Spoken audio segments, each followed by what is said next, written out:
Perkembangan teknologi komunikasi memberikan kemudahan bagi masyarakat untuk saling terhubung.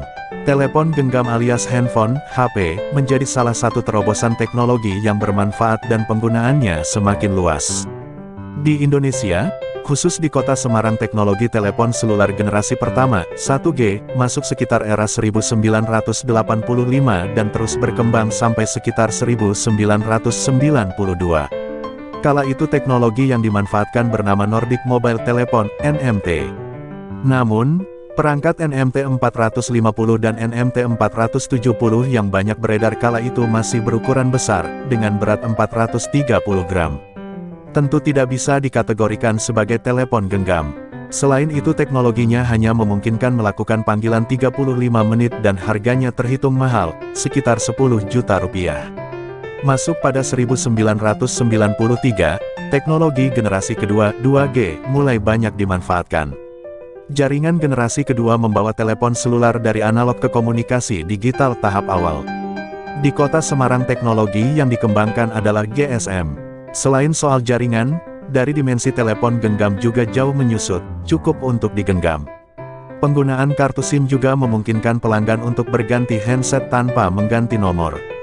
Jelang milenium, sekitar tahun 1999, telepon genggam monofonik mulai beredar dan pemanfaatan pesan singkat SMS mulai umum. Hal ini tidak lepas dari hadirnya beragam produk kartu prabayar, seperti Simpati dari Telkomsel, Pro XL dari Excelcom, dan Mentari dari Satelindo. Akhir tahun 1999, jumlah pengguna telepon seluler di Indonesia mencapai 2,5 juta pelanggan, dengan sebagian besar adalah pengguna layanan prabayar. Teknologi 2G terbatas hanya pada kemampuan mengirim pesan gambar MMS dengan memanfaatkan Global Packet Radio Services (GPRS) mencapai 50 kilobit per detik.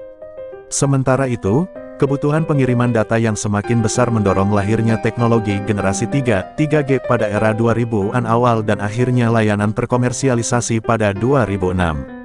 Teknologi ini juga yang memungkinkan video call yang umum digunakan dewasa ini. Teknologi ponsel pintar atau smartphone, seperti BlackBerry, iPhone, hingga Android juga mulai bermunculan dan sekaligus menghadirkan masa transisi ke telepon genggam dengan layar sentuh touchscreen. Pada 2014, jaringan seluler generasi keempat 4G dengan teknologi LTE hadir dan mulai beroperasi di Indonesia. Jaringan 4G semakin mendukung performa layanan mobile internet yang diperkenalkan saat era 3G.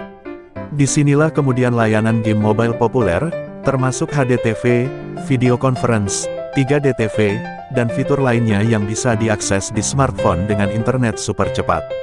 Teranyar teknologi jaringan seluler terbaru 5G mulai digaungkan di Indonesia mulai 2021. Saat ini bisa dibilang masih dalam proses transisi dari 4G ke 5G, sehingga cakupannya masih terbatas.